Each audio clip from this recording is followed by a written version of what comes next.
Og karon makaingon ang pugkaanig mambahaw nagadipayo mitanan karon no, nagkatapok nagkasinabot na si Jason Umbal og na si Gistoni Alarco, Gistoni Labe og si Rolly Tirariray di gina mawala og iya din mga friend ni Jason Umbal. Salamat kay sa imuhang kaayo na ako Jason, salamat di kayo kung ganahan mo ani mga video ha, palihog na lang pug kog follow sa akong Facebook, dako na nga katabang no.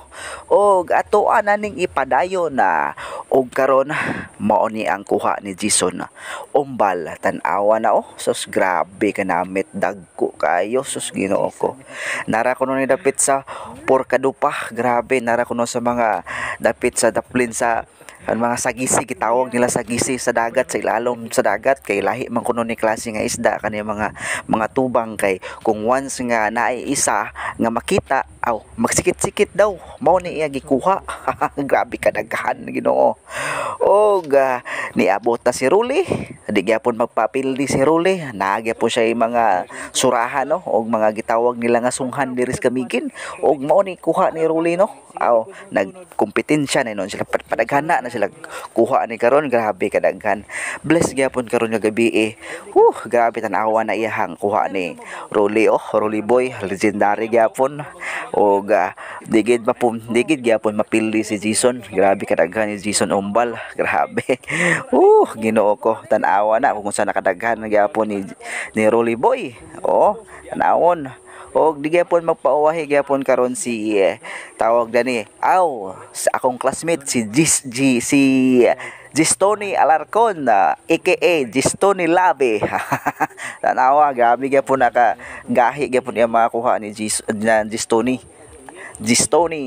Fabe mo na iyang kuha no. Kuan gyapon kanang gitawag nila nga sari-sari, gaw-gapo nga isda kay sari-sari, na inukos na kuan klase-klase nga isda yang kuha og abay gyapon iyang Ruli, taghan gid ang Ruli, pero mas malupigan pod iyang Ruli ni Umbal Jason. Napagya po maka break sa record ni Jason Umbal ang ihang friend mao ni ang kuha grabe kadaghan kaayo sus Ginoo ko. Nanakagid ang isda kay lain rin ni depeta nga area kay kung once nga mangsakang isda dili na kabalik sa lawom kay naluok siya ba, so dili na gid sila magpa mo lakaw pa balik sa ilalo sa lawom loud kay naragid sila sa mabaw. Pero depende ra gyapon sa panahon kay naay time gid nga dili gid gasaka, depende sa current sa tubig sa dagat. Og hibalik ta mao ni makuha sos Ginoo ko, na break gid ang record nila tanan. Nagpawai-wahi kay daghan man din kay kuha. Grabe kay ingong gikani nga sos Ginoo ko, mapag naman na ko. Og nakaabot na kani nga mga dapit nga part nga mga video mens giganahan kani nga mga video, palihog na lang fug kog share sa ako ang mga video no. Og follow, di gid na mawala ang follow, share lang sa i-share dayon, ay kalimot sa pag-share. Salamat di kay sa imuhang niabot ka ani nga time nga video, niabot ka ani nga dapit nga video. Salamat di kayo daan.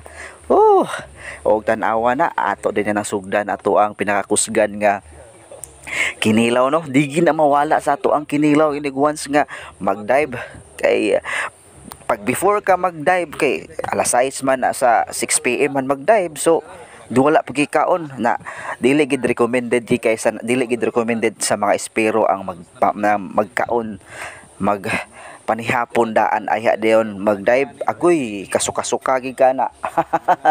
Way siguro maka CR pa ka, dugay ka mahuman og diri ra tataman, diri ra ta kutob. Salamat and God bless us all.